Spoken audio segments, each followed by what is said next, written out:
律师函震撼了整个网络世界。这不是一次平平无奇的例行公事，也不是某位明星惯常用以维权的标准套路。它更像是一枚携带坐标的激光导引导弹，精准地打击了网络谣言制造者的核心。这份由某当红明星团队发布的红色通告，不仅明确点名了12位涉嫌造谣的网络用户，更罕见地横跨了7大主流社交平台，包括微博、抖音、小红书、知乎、B 站、贴吧和某论坛。这种多平台联动式维权方式可以说是首次公开大规模实行。它不再仅仅是自保，更是在告诉所有人，网络不是法外之地。令人惊异的是，这次通告不仅公开了 ID， 还附上了部分违法截图与平台反馈回执，给人一种雷霆手段、寸草不留的肃清气势。这波公开示众与法律震慑的组合拳，不仅让吃瓜群众拍手叫好，也让惯于键盘游击战的造谣者瞬间晋升。在通告中，我们看到了12个令人印象深刻的网络 ID， 他们或伪装成路人粉，或打着知情人名号，甚至假冒业内人士，大肆传播未经证实的负面信息。更令人愤慨的是，他们的谣言不是一时冲动的发言，而是长期有组织、带节奏的网络舆论引导。这类行为对明星本人、其家人、粉丝团体甚至品牌方造成了极大困扰。一些话术更是借助图文伪造、断章取义、拼接视频等方式进行2次传播，扩大了伤害范围。现在，这12位 ID 被明确锁定，各平台已开始配合身份核查并提交相关信息。多名造谣者已接到律师函，有的正在面临起诉流程。这标志着匿名攻击时代正在走向尽头，也揭示出一个明确的信号：网络犯罪正在被真实法律力量一一清算。与以往广撒网式发生不同，这次维权行动的最大特点就是精准。团队显然提前搜集了长达数月的证据数据，并对造谣链条进行了溯源式排查。通过 AI 爬虫、数据比对、发帖轨迹分析，最终精确锁定了每一个幕后操纵者。更高明的是，他们不是情绪性发通告，而是选择在法律团队完成证据链补全后才一举出击，打得对方措手不及。每一个 ID 的通告都不是空口指控，而是附带发帖时间、原图、内容、传播路径等详尽资料。这样的维权方式不仅展现了专业与冷静，也避免了传统明星维权失控反被嘲的风险。这是一次法律层面的精密反击，也是一场公众舆论场上的反转大戏。在社交网络上，键盘侠似乎总有恃无恐。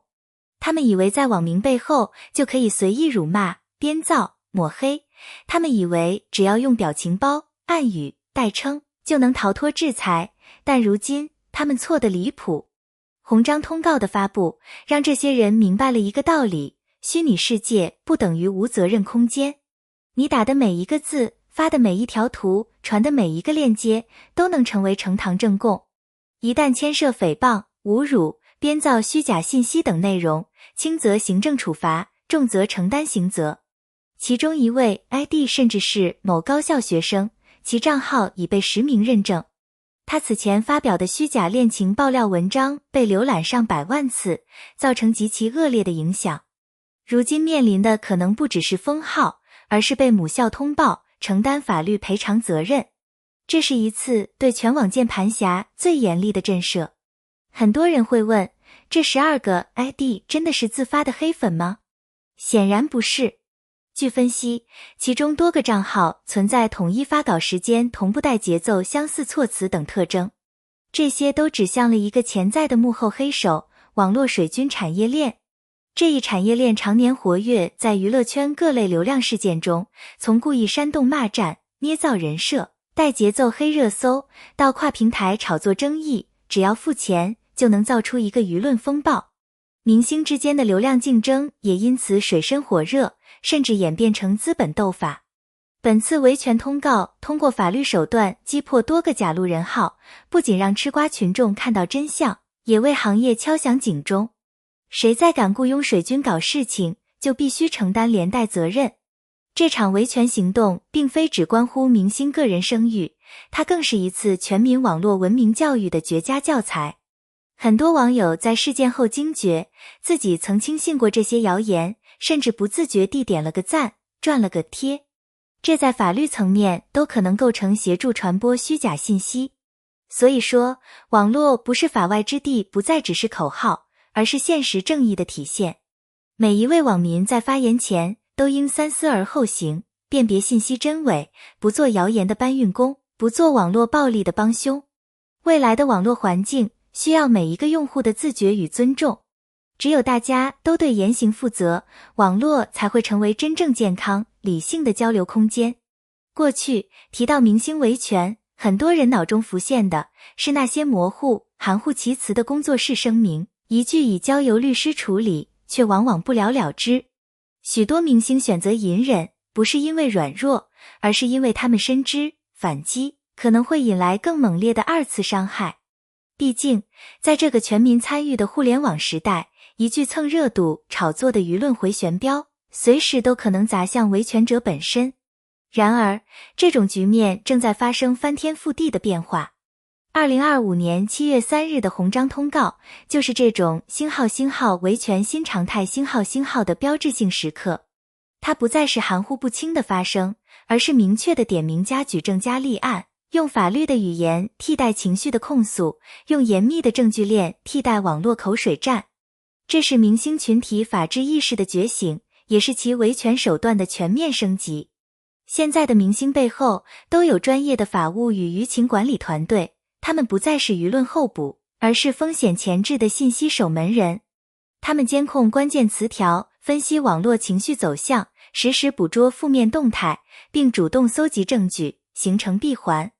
这种专业化操作，使得明星在面对谣言时，不再被动挨打，而是有备而来，精准反击。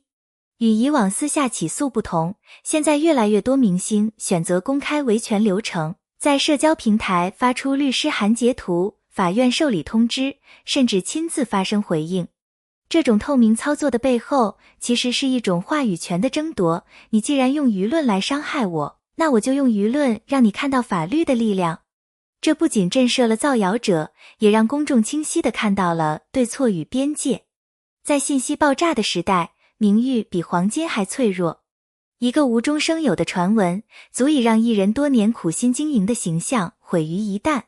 而现在，明星不再只依靠团队公关、粉丝洗白，而是用法律裁判清白。比如，通过法院判决、公安立案，甚至刑事处罚来洗刷网络污名。这种用事实说话的方式，比任何花哨的回应都更具说服力。明星的维权行动也正在形成示范效应。越来越多公众人物，无论是演员、主持人、歌手还是博主、UP 主，都开始意识到，只有站在法律之上，才能真正守护话语权。与此同时，大众也在反思，我们是否曾轻信过某些八卦？是否无意中成为了网络暴力的帮凶？未来的维权不再是孤军奋战，而是行业的共识、平台的协助、公众的觉醒。因此可以断定，法律维权不只是当下的权宜之计，更将成为明星维权的必经之路。娱乐圈正在经历一次秩序重塑的革命，而这种革命的核心武器，不是粉丝，不是热搜，而是法律。在网络言论越发极端的当下，唯有法律才能真正为公众人物树立起一道看得见、摸得着的安全屏障。回顾整起事件，我们看到了一场由红章通告引发的网络大清洗，也看到了法律在虚拟世界中越来越强大的存在感。这不仅是一纸律师函的胜利，更是整个社会共同守护公平正义的表现。在这个人人都有麦克风的时代，希望我们都能珍惜这份言论自由，同时肩负起应有的责任。不要让网络成为谣言的温床，也不要让恶意成为舆论的主旋律。红心感谢大家收看。如果你也支持用法律手段捍卫网络清朗，如果你也厌倦了谣言和网络暴力，那就请为本视频点赞、转发，演讲用大喇叭，评论握笔写字的手，说出你的看法。图钉记得点击订阅我们的频道铃铛，第一时间获取更多深度解析与热点追踪。你的一次支持就是我们继续前行的最大动力。井号正义终将到来，井号网络不是法外之地，井号明星维权，井号红章通告，井号法律清朗行动。